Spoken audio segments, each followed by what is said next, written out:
जय हिंद प्यारे स्टूडेंट, आप सभी लोगों का स्वागत है हमारे इस परिवार में। जैसा कि आप लोगों को पता ही है कि हम आपके बीच बायोलॉजी सेक्शन को लेके आते हैं और बायोलॉजी में हमारा अध्याय 2 चल रहा है और अध्याय 2 हमारा क्या है तो उत्तक है। तो इसी उत्तक पे बात कर रहे थे और हमारा लगभग 2 पार्ट पहले हो चुका है। तो जो लोग उन 2 पार्टों को देख लिए हैं, पार्ट 1 और पार्ट 2 को, तो समझिए उनका पार्ट 3 आज की क्लास भी अच्छे से समझ में आएगा।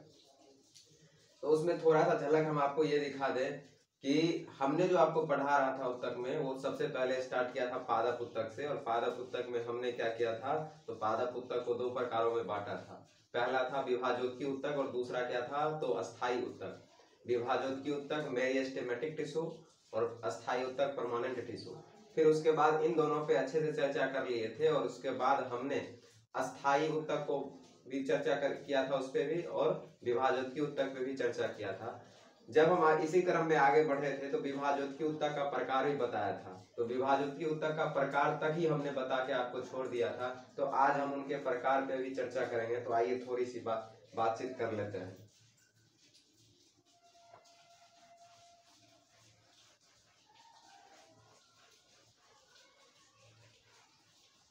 चलिए, पिछले दिन जो हम बता रहे थे वो हमारा क्या था, लेते विभाजोत्की उत्तक का कि आपका पादप उत्तक 2 प्रकार का, एक विभाजोत्की उत्तक और दूसरा अस्थायी उत्तक। तो फिर विभाजोत्की उत्तक का भी प्रकार होगा और अस्थायी उत्तक का भी प्रकार होगा। तो सबसे पहले हम विभाजोत्की उत्तक के प्रकार को देख लेते हैं। चलिए, पहला था हमारा विभाजोत्की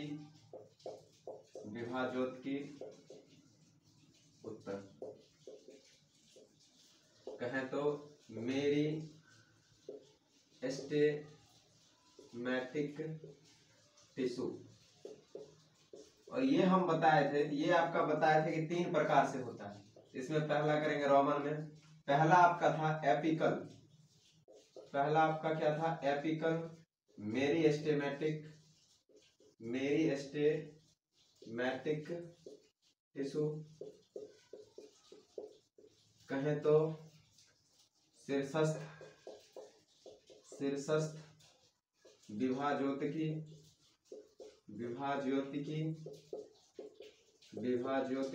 उत्तक। दूसरा अगर हम बात करें तो दूसरा आपका क्या था लेटरल मेरिस्टेमेटिक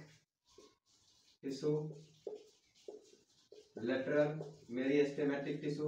ये आपका विभाजोत्की उत्तक का दूसरा प्रकार है। ये आपका विभाजोत्की उत्तक का दूसरा प्रकार है। इसको हिंदी में क्या कहते हैं, तो हिंदी में कहते हैं पार्श्व विभाजोत्की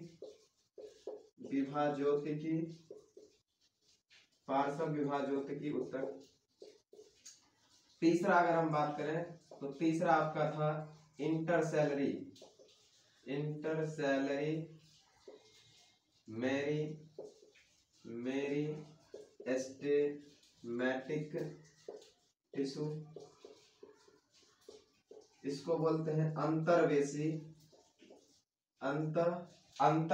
क्या बोलते हैं, इसको बोलते हैं अंतर्वेशी या अंतर्वेशी। ऊपर रेफ है, सो देखिए ये ऊपर रेफ रॉ का काम करता है, ये हिंदी में पढ़े होंगे। अंतर्वेशी विभाजोत्की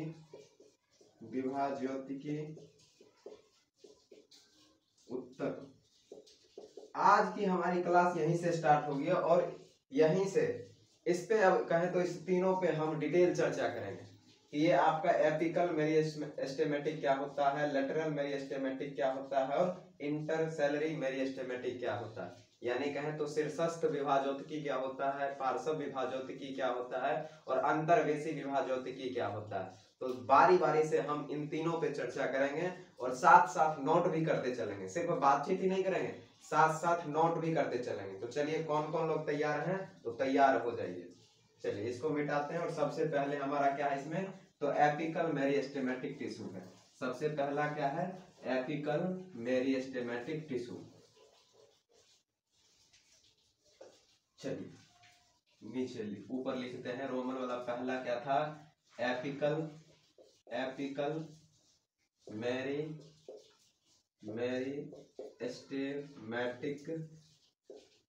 टिश्यू।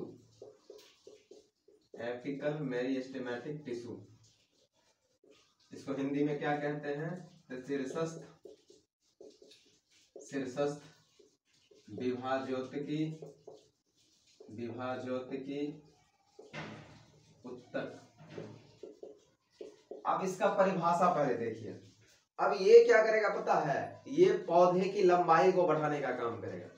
ये जो एपिकल मेरिस्टेमेटिक है ये तो उत्तक है, और उत्तक है तो वृद्धि काम करेगा। वो भी विभाज्योतिकी उत्तक का प्रकार है, और विभाज्योतिकी उत्तक तो वृद्धि करवाता है ना, तो ये भी वृद्धि ही करेगा, लेकिन ये उत्तक पौधे में लंबाई वाला वृद्धि करेगा, यानी लंबाई को बढ़ाने का काम करेगा। ये लंबाई को बढ़ाने का काम करेगा।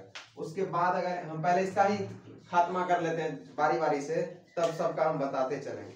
लिखिए, इसका डेफिनेशन लिख लेते हैं। ऐसे विभाज्योतिकी उत्तक, ये तो विभाज्योतिकी उत्तक के ही प्रकार है। ऐसे विभाज्योतिकी उत्तक जो पौधे के शीर्ष भाग, का नाम से स्पष्ट है, शीर्षस्थ विभाज्योतिकी उत्तक, यानी शीर्ष भाग में पाया जाएगा, शीर्ष भाग में पाए जाते हैं, तथा पौधे की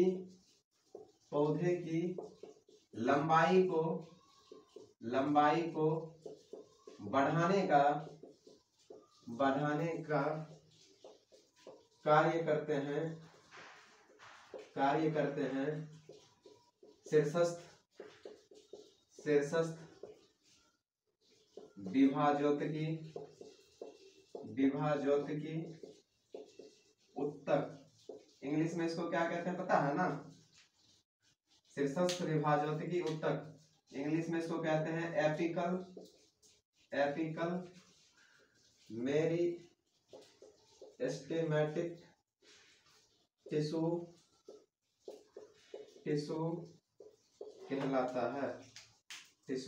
कहलाता है। अगर आपसे पूछ दे कि कौन ऐसा उत्तक है जो पौधे में वृद्धि नहीं, लंबाई को बढ़ाएगा, वृद्धि तो हो, लंबाई भी तो एक प्रकार का वृद्धि करना हुआ, लंबाई में बढ़ा तो वृद्धि ही तो हो रहा, तो कौन ऐसा उत्तक है जो पौधे की लंबाई को बढ़ाने में सहायक होता है? तो आपका यही उत्तक है, एपिकल मेरिस्टेमेटिक। कौन सा? Apical meristematic. और इसी वजह से इसको क्या कहते हैं पता है? इस लंबाई को बढ़ाने के वजह से ही इसको कहते हैं, पौधा का लंबाई बढ़ाने के वजह से इसको क्या कहते हैं? प्राथमिक वृद्धि कहलाता है। यानी कहें तो इस उत्तक को प्राथमिक वृद्धि करने वाला उत्तक कहा जाता है, प्राथमिक वृद्धि करने वाला उत्तक कहा जाता है। तो चलिए, लंबाई का बढ़ना, लंबाई या पौधे में लंबाई का बढ़ना, पौधे में लंबाई का बढ़ना प्राथमिक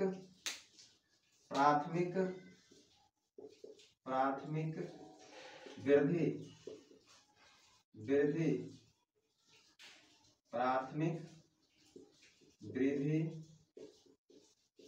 कहलाता है। प्राथमिक वृद्धि को इंग्लिश में कहते हैं प्राइमरी ग्रोथ।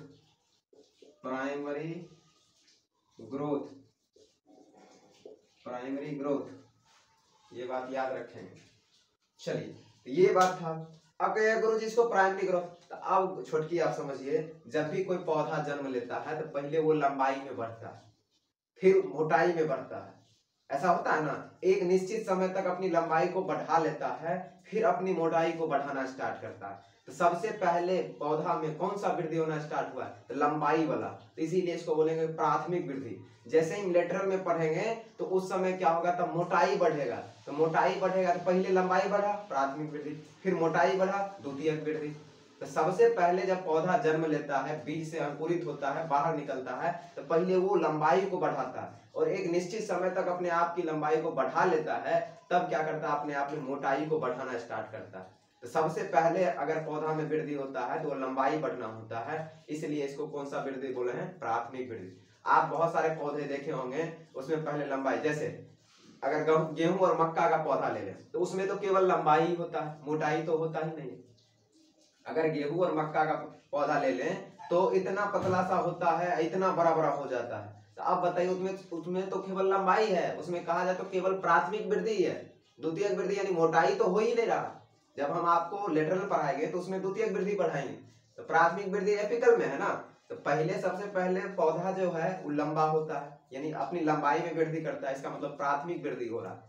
लेकिन गेहूं है, मक्का है, इन सभी पौधों में तो मान के चलो कि खाली लंबाई ही बढ़ता है, मोटाई तो बढ़ता ही नहीं है। तो कहें तो गेहूं और मक्का का पौधा तो केवल प्राथमिक वृद्धि ही कर रहा है, प्राथमिक वृद्धि कर रहा है। तो चलिए कोई बात नहीं। अगर बांस का पौधा लीजिए, वो तो बेचारा खाली वैसे ही उड़ल जाता है, वो तो लगता है कि केवल वैसा ही। बांस देखते हो है कितना बड़ा, लेकिन मोटाई कहाँ, इतना ही मोटाई है, इससे ज्यादा मोटा होगा नहीं होगा। तो बहुत ऐसे पौधे हैं जिनमें केवल प्राथमिक वृद्धि होता है, द्वितीयक वृद्धि अभाव रहता है, यानी मोटाई कम में रहता है। चलिए, यानी पौधा जब भी अंकुरित होगा बीज से तो पहले अपनी लंबाई को बढ़ाएगा, फिर मोटाई को। तो लंबाई बढ़ना कौन सा वृद्धि, पहले तो प्राथमिक वृद्धि, फिर मोटाई बढ़ेगा तो द्वितीयक वृद्धि। चलिए, इसमें कोई दिक्कत है, छोटी सी भी इसमें दिक्कत हो तो बताएंगे, अन्यथा इसको मिटाएंगे। ये था हमारा एपिकल मेरिस्टेमेटिक। अब दूसरा पे चलते हैं, लेटरल पे।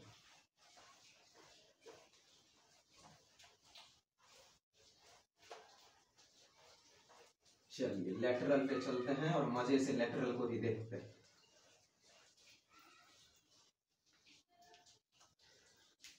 चलिए दूसरा क्या है, तो दूसरा आपका है लेटरल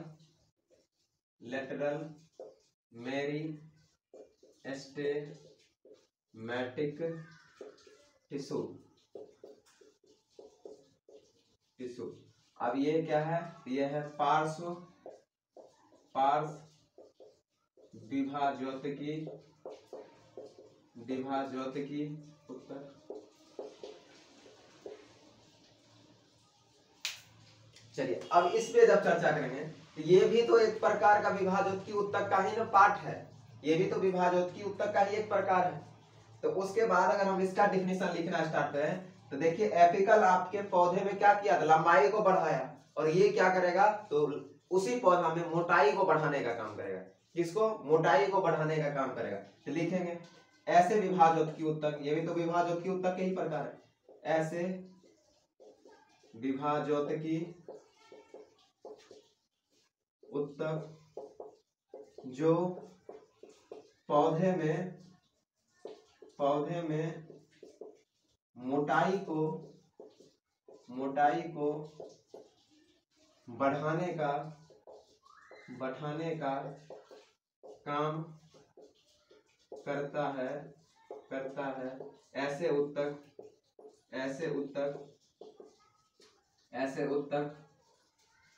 कौन सा उत्तक कहलाएगा, ऐसे उत्तक पार्श्व विभाज्योतिकी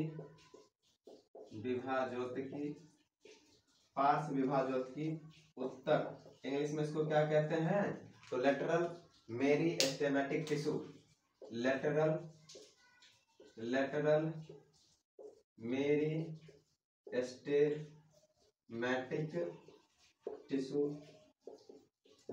मेरिस्टेमेटिक टिश्यू कहलाता है।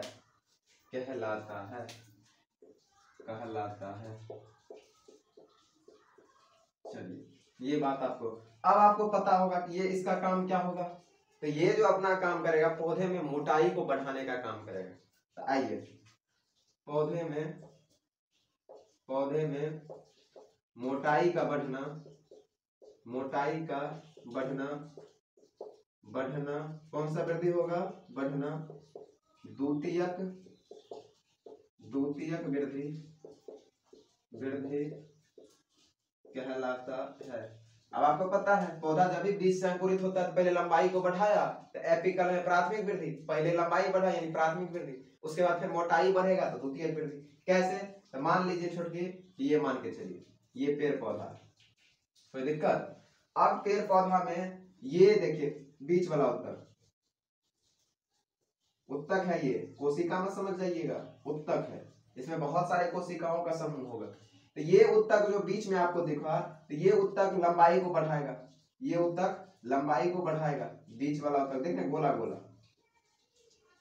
चलिए ये उत्तक, ये तो प्राथमिक वाला अभी तक बना है, अभी तक हमने प्राथमिक वाला, लेकिन इसी के बगल में ऐसा देखिए, ये देखिए ये उत्तक,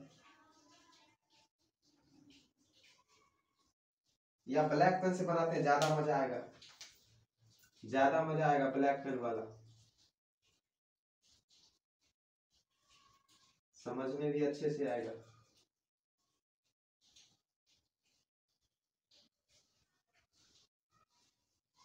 देखिए, जब ब्लू पेन वाला अपने आप में वृद्धि करेगा तो पौधा के लंबाई में बढ़ोतरी होगा, यानी लंबाई में बढ़ेगा।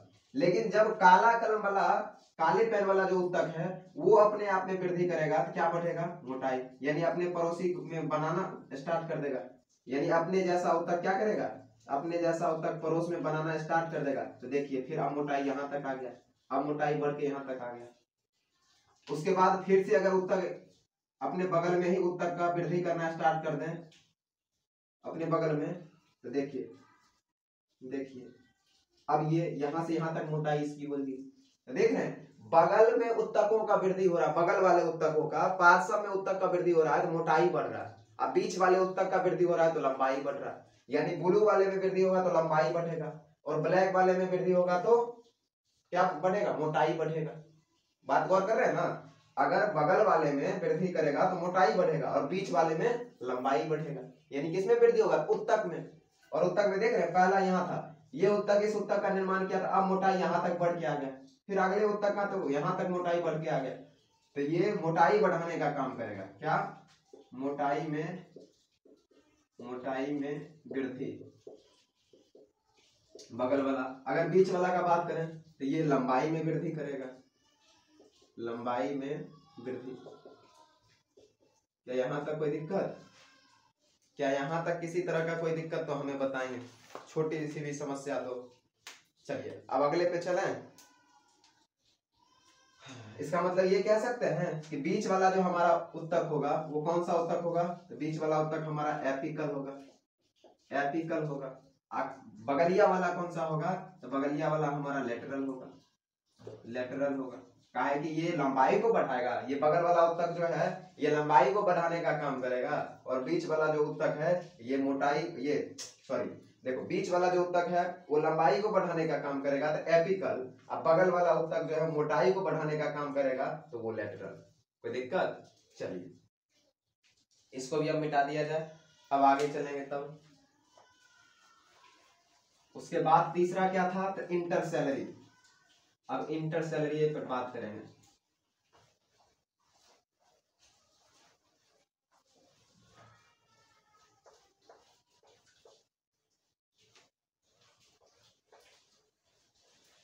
अगला क्या था, तो अगला हमारा है इंटरसेलरी, यानी तीसरा क्या है, तीसरा हमारा है इंटरसेलरी मेरिस्टेमेटिक, मेरिस्टेमेटिक टिश्यू। जैसे जैसे हम आपको करवाते चलते वैसे करते चलिए, देखिए आपका एक फेयर तैयार हो जाएगा, अंतर्वेशी विभाजोत्की, अंतर्वेशी विभाजोत्की उत्तर। आपका ये गुरुजी पहला एपिकल था उसने लंबाई में वृद्धि किया, दूसरा लेटरल था उसने मोटाई में वृद्धि किया। ये क्या करेगा, ये आप समझिए। सबसे पहला आपका क्या था, एपिकल ना, सबसे पहला आपका क्या था, एपिकल। तो आप मान लीजिए कि आपके पास जो विभाजोत्की उत्तक तीन प्रकार का है, एक आपका एपिकल है, दूसरा आपका लेटरल है। तो इन दोनों में, तीसरा पे तो अभी बात ही नहीं की है, तीसरा पे तो बात करना। इन दोनों में अगर सबसे ज्यादा तेजी से विकास किसी का होता है तो बताओ पौधा सबसे ज्यादा तेजी से तुरंत तुरंत तुरंत तुरंत अपनी लंबाई में वृद्धि करता है। मोटाई धीरे धीरे होता है लेकिन लंबाई तुरंत तुरंत लगता है बढ़ता गया है, यानी 6 महीना 2 महीना 4 महीना जैसे ही जैसे समय बीतता है लंबाई तेजी से होता है, मोटाई थोड़ा धीमा होता है। तो बताइए सबसे ज्यादा तेजी से वृद्धि किसमें हो रहा है, तो एपिकल में, एपिकल में। तो क्या होता है कि जब एपिकल में तेजी से वृद्धि हो रहा है, यानी एपिकल वाला जो उत्तक है यानी शीर्षस्थ उत्तक जो है वो अपने में तेजी से वृद्धि करता है, तो पौधा का क्या होता है, लंबाई बढ़ता है। तो इसी तेजी से वृद्धि करने के दौरान, तेजी से वृद्धि करने के दौरान यानी एपिकल वाला उत्तक जो है एपिकल वाला उत्तक तेजी से वृद्धि करता है तो कुछ उत्तक जो है वो पीछे छूट जाता है। सभी का सभी उत्तक उस तेजी को फॉलो नहीं कर पाता, यानी उस स्पीड से अपने आप में वृद्धि नहीं कर पाता, उस स्पीड से सभी उत्तक के कोशिकाएं विभाजित नहीं हो पाती है। तो जिस वजह से क्या होता है कि जब एपिकल मेरिस्टेमेटिक टिश्यू में विभाजन होता है, फिर से सुनिए, मेरिस्टेमेटिक कौन सा, एपिकल वाला, तो जब एपिकल वाला के उत्तक के कोशिकाओं में विभाजन होता है तो कुछ उत्तक के कोशिका विभाजन उतनी तेजी नहीं कर पाती है जितनी तेजी हो पाती है। क्योंकि आपको पता है कि सबसे ज्यादा हम लोग का विकास तेजी से होता है कि पेड़ पौधा। तो आप कहिएगा कि गुरुजी पेड़ पौधा जो है जंतु की अपेक्षा बहुत ही तेजी से वृद्धि करता है, बहुत ही तेजी से, जंतुओं की अपेक्षा पेड़ पौधा बहुत ही तेजी से वृद्धि करता है। हम अगर 20 साल के हैं, 22 साल के हैं, या 22 साल के, या 25 साल के, तो हम में इतना ही लंबाई में वृद्धि हुआ, लेकिन पेड़ पौधा क्या 20 साल में इतना ही बड़ा होगा, मेरे इतना ही, वो तो बहुत बड़ा हो जाएगा। यानी सबसे ज्यादा अगर पेड़ पौधा में किसी उत्तक का विकास होता है विभाजोत्की उत्तक के संदर्भ में, तो वो आपका विभाजोत्की कौन सा है, शीर्षस्थ विभाजोत्की उत्तक है। इसमें तेजी से वृद्धि होता है, क्या कि पौधा लंबाई में तेजी से विकास करता है, मोटाई थोड़ा धीरे धीरे करता है। तो उसके बाद जब हम बात किए कि एपिकल वाला जितना उत्तक है उन उत्तकों के सभी कोशिकाओं में उतनी तेजी से वृद्धि नहीं होती है। तो जो उत्तक धीमा हो जाता है, छूट जाता है, वही उत्तक आपका कौन सा होता है, इंटरसेलरी होता है। यानी एपिकल का ही कुछ हिस्सा जब पीछे रह जाता है, एपिकल का उत्तक में सभी उत्तकों में तेजी से विकास होता है, लेकिन कुछ उत्तक हैं जो पीछे छूट जाता है, वही उत्तक आपका होता है इंटरसेलरी। यानी एपिकल में जिन उत्तक का कहें तो धीमा होता है, जिन उत्तक का वृद्धि तेजी से नहीं होता है, जो वृद्धि करवाने में पीछे रह जाता है, वही एपिकल वाला कौन सा हो जाता है, इंटरसेलरी हो जाता है। यानी जब एपिकल वाले उत्तक का कुछ हिस्सा पीछे रह जाता है तो वह हिस्सा कौन सा होता है, इंटरसेलरी मेरिस्टेमेटिक होता है। चलिए इस पे आप ज्यादा चर्चा कर लेते हैं। तो अगर हम बात करें तो ये बात कह सकते हैं ना, ये आपका इंटरसेलरी मेरिस्टेमेटिक है, ये भी एक प्रकार का, ये एक प्रकार का एपिकल मेरिस्टेमेटिक टिश्यू का ही हिस्सा है। कहा कि उसी उत्तक में जिन उत्तक का तेजी से वृद्धि नहीं करवा पाया, पीछे रह गया, वह उत्तक का कौन सा हो गया, इंटरसेलरी। चलिए इसको हिंदी में क्या कहते हैं आपको पता ही है, शीर्षस्थ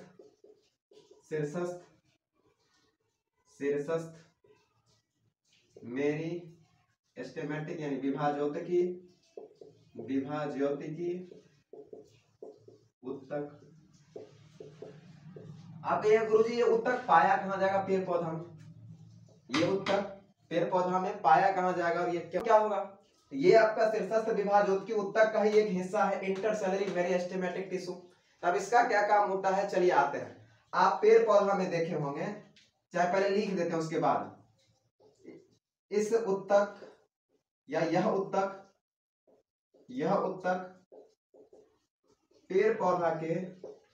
पेड़ पौधा के नोड और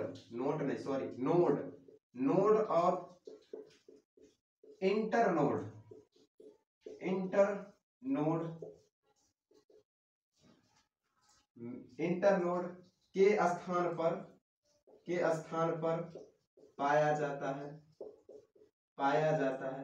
आप कहिए गुरुजी ये नोड और इंटरनोड क्या होता है, ये भी तो बताइए। तो आइए छोड़ के हम बताते हैं। जैसे देखिए, कभी ऐसा पौधा देखें, जैसे ये टहनी है और इस टहनी में क्या रहता है, तो पत्ता लगा रहता है। जैसे अगर हम बात करें तो देखिए यहाँ पे है, ये पत्ता है, थोड़ा पत्ता पतला नहीं मोटा कर देते हैं। चलिए तो अब आपको पता होगा, देखिए ये जो है ये यहाँ पे जुड़ल है, ना, तो ये देखिए यहाँ जो जुड़ल है संधि है, इसको क्या कहते हैं, संधि।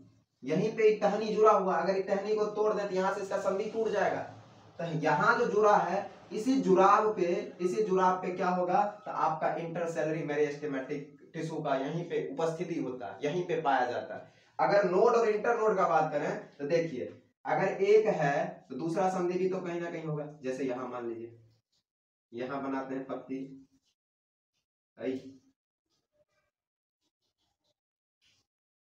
चलिए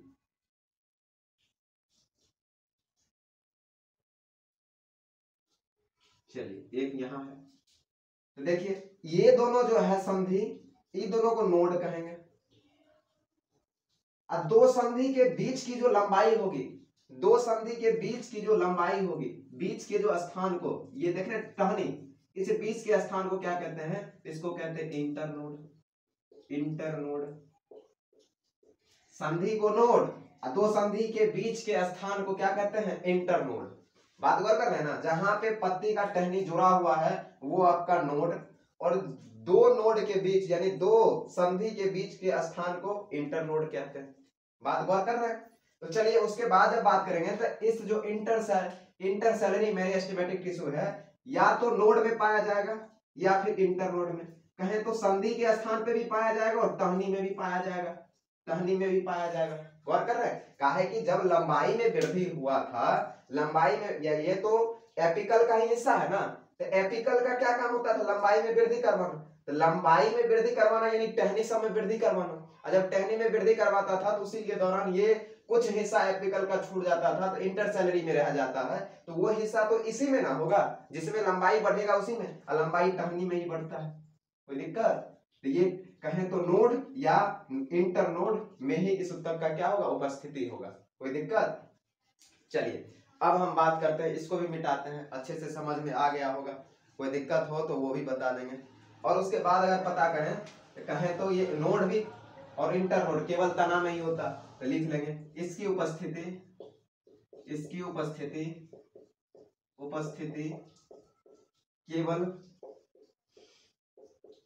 केवल तना वाले भाग में, नीचे से पॉइंट बना के, केवल तना वाले भाग में होता है, केवल तना वाले भाग में होता है। चलिए इसके बाद आते हैं, इसको मिटा दिया जाए।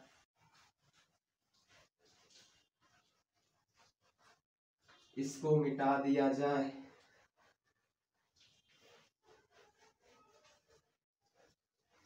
अब आप गौर से थोड़ा सुनेंगे, बहुत सारी बातें ऐसी होगी जो आपकी क्लियर होती चली जाएगी, बस आपका क्या है तो गौर से सुनना है।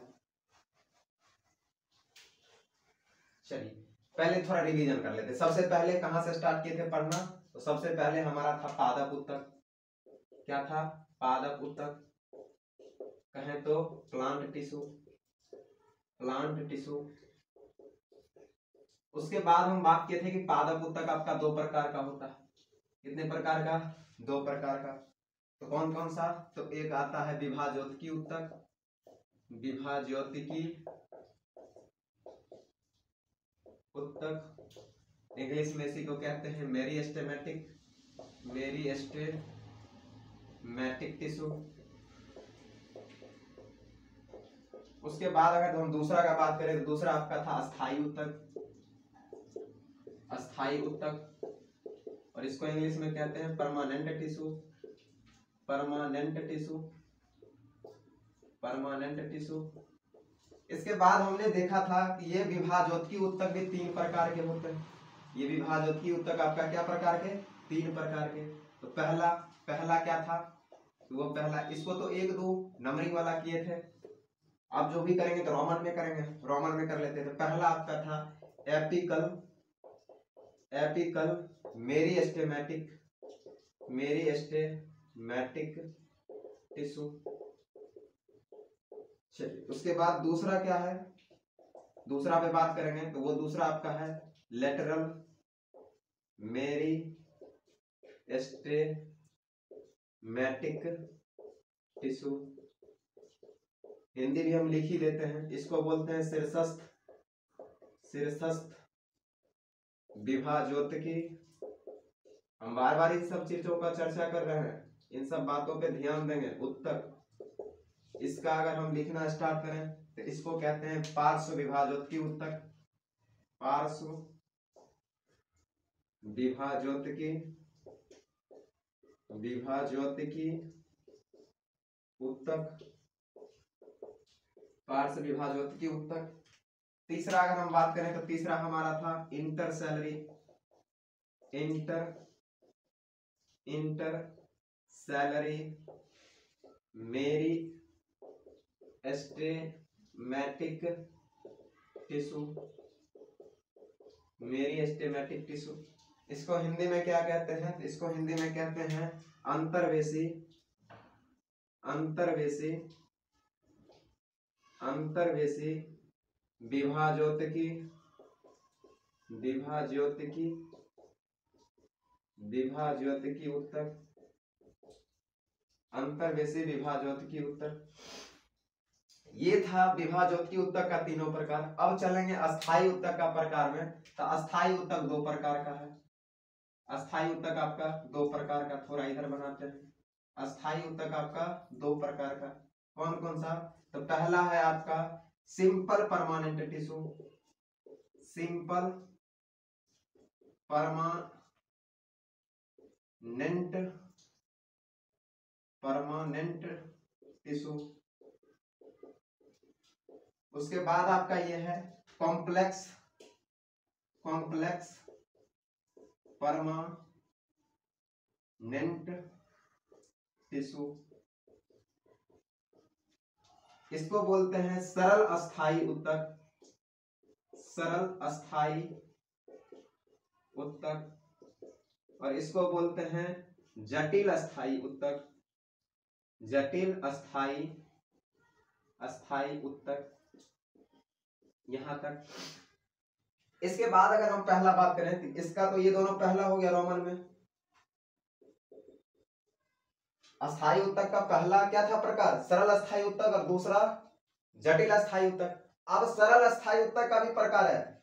विभाज्योतिकी ऊतक का यहीं तक प्रकार खत्म, विभाज्योतिकी ऊतक तो यहीं तक पढ़ लिए। अब जब इसके बाद हम अस्थायी ऊतक पढ़ना स्टार्ट करेंगे तो फिर अस्थायी ऊतक भी दो प्रकार का, सिंपल परमानेंट टिश्यू यानी सरल अस्थायी ऊतक, और दूसरा जटिल अस्थायी ऊतक।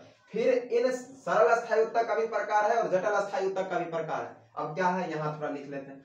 चलिए यहां पे लिख लेते हैं सबसे पहले सरल, सरल अस्थायी ऊतक। ये आपका जो सरल अस्थायी ऊतक है, ये पहला है ना, ये तीन प्रकार का होता है।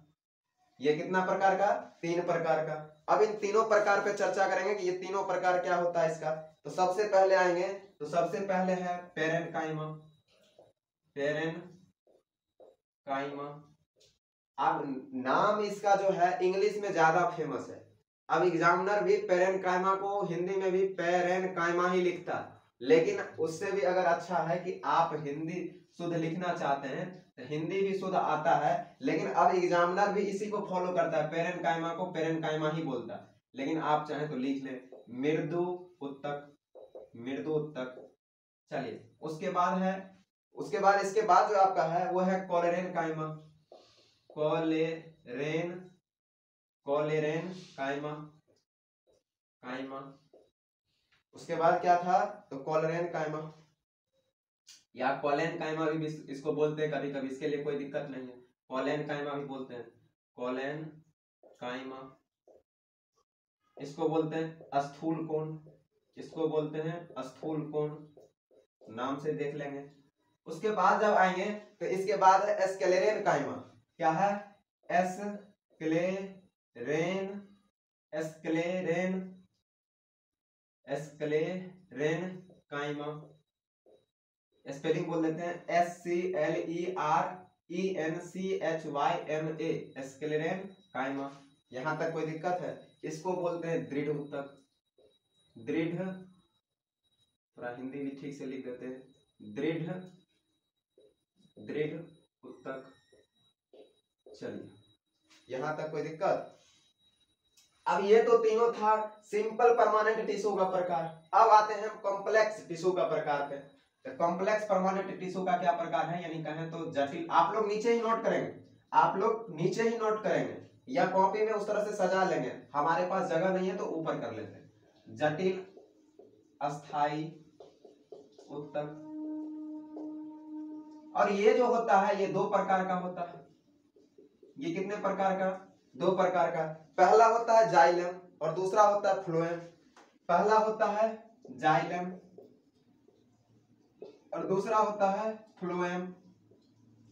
पहला जाइलम और दूसरा फ्लोएम। यहां तक कोई दिक्कत? इसको देखिए इंग्लिश में बोले हैं कि अब जो एग्जामिनर है जाइलम को भी जाइलम ही लिखता है और फ्लोएम को ही फ्लोएम लिखता है, लेकिन आप चाहे तो हिंदी लिख सकते हैं। इसको कहते हैं दारू, दारू, और इसको कहते हैं पोसवा, पोसवाह। चलिए, उसको दारू बोलते हैं और इसको पोसवाह बोलते हैं। क्या यहां तक किसी तरह का दिक्कत है? एक बार और रिवीजन हम आपका करवा देते हैं। सबसे पहले हम पढ़ना स्टार्ट किए थे पादप उत्तक। पादप उत्तक दो प्रकार का, विभाजोत्कीय उत्तक और अस्थायी उत्तक। विभाजोत्कीय उत्तक तीन प्रकार का, एपिकल मेरिस्टेमेटिक टिश्यू, दूसरा लेटरल मेरिस्टेमेटिक टिश्यू, तीसरा इंटरसेलरी मेरिस्टेमेटिक टिश्यू। तो ये विभाजोत्कीय उत्तक का तीन ही प्रकार है, इसके आगे कुछ है नहीं इसका। लेकिन जब बात की अस्थायी उत्तक का, तो अस्थायी उत्तक आपका दो प्रकार का, एक आपका क्या है तो सिंपल अस्थायी उत्तक, और दूसरा क्या है तो कॉम्प्लेक्स अस्थायी उत्तक। यानी कहें तो एक सरल अस्थायी उत्तक है और दूसरा जटिल अस्थायी उत्तक है। सिंपल परमानेंट टिश्यू एक है और एक कॉम्प्लेक्स परमानेंट टिश्यू। जब हम बात किए सिंपल अस्थायी उत्तक का, तो आपका सिंपल अस्थायी उत्तक भी क्या प्रकार का है तो तीन प्रकार का, पेरेन्काइमा, कोलेनकाइमा और स्क्लेरेन्काइमा। कहें तो मृदु उत्तक, स्थूल कोण और दृढ़ उत्तक। जब हम बात किए इस कॉम्प्लेक्स, ये कॉम्प्लेक्स परमानेंट टिश्यू का यानी जटिल अस्थायी उत्तक का, तो जटिल अस्थायी उत्तक दो प्रकार का, एक जाइलम जिसको दारू बोलते हैं, दूसरा फ्लोएम जिसको पोसवाह बोलते हैं। बताइए यहां तक किसी तरह का दिक्कत? अब जो हम बात करेंगे कैसे जानते हैं, अस्थायी उत्तक पढ़ेंगे, इसके बारे में चर्चा कर लेंगे, फिर इसका एक प्रकार पढ़ेंगे। तो एक प्रकार आपका सिंपल परमानेंट टिश्यू है, फिर इसका तीनों प्रकार पढ़ के खत्म कर देंगे। बात गौर कर रहे हैं, अस्थायी उत्तक, फिर इसका पहला प्रकार, इस प्रकार का भी ये खत्म कर लेंगे, फिर उसके बाद पकड़ेंगे कॉम्प्लेक्स परमानेंट टिश्यू को, और फिर इसका भी प्रकार पढ़ के खत्म कर देंगे। यानी इतना ही खत्म कर लेंगे, तब हमारा पादप उत्तक खत्म हो जाएगा, तब चलेंगे जंतु उत्तक पे। क्या यहाँ तक किसी तरह का कोई दिक्कत नहीं हो तो छोटी छोटी सी वीडियो बना के आप लोग के सामने रखते हैं कि आप लोग थोड़ा सा, छुट्टी का समय चल रहा है, कहें तो आपका मेला का समय चल रहा है, तो फिर भी आप लोग अगर समय निकाल के पढ़ रहे हैं तो बहुत बहुत धन्यवाद आपका कि आप अपने लिए जागरूक हैं, आप अपने लिए मेहनत कर रहे हैं। जिस तरह से हम आपके लिए लगे हुए हैं, आप अपने लिए खुद भी लगे हुए हैं। तो चलिए ज्यादा वीडियो लंबा ना हो जाए, तो इसलिए अब जो हम चर्चा करेंगे अगले क्लास में करेंगे। और हम बता दें अगले क्लास में पढ़ाना कहां से स्टार्ट करेंगे, तो अस्थायी उत्तक पढ़ेंगे, उसके बाद आएंगे सिंपल परमानेंट टिश्यू यानी सरल अस्थायी उत्तक, और फिर सरल अस्थायी उत्तक का ये तीनों प्रकार पढ़ के खत्म कर लेंगे। तब उसके बाद आएंगे कॉम्प्लेक्स परमानेंट टिश्यू, और फिर इसको पढ़ के फिर इसके दोनों प्रकार को खत्म कर लेंगे यहीं पे, तब पादप उत्तक आपका खत्म हो जाएगा। तो चलिए आज के लिए यहीं पे रखते हैं, बहुत बहुत धन्यवाद।